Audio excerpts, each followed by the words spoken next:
সারা দেশের মতো ঠাকুরগাঁওয়ের বালিয়াডাঙ্গি উপজেলার লাহিড়ীতে ব্যতিক্রমী বর্ণিল আয়োজনে মুক্তিযুদ্ধের চেতনায় মহান বিজয় দিবস উদযাপিত হয়েছে।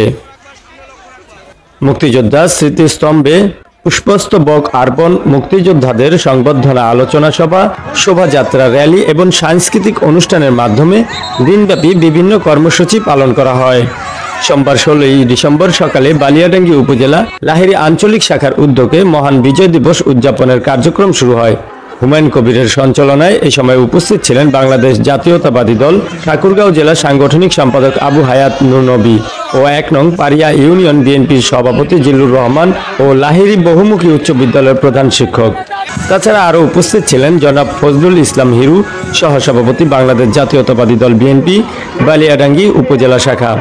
এ সময় আলোচনা শেষে বিভিন্ন প্রতিযোগিতাদের বিজয়ের মাধ্যমে পুরস্কার বিতরণ করা হয়।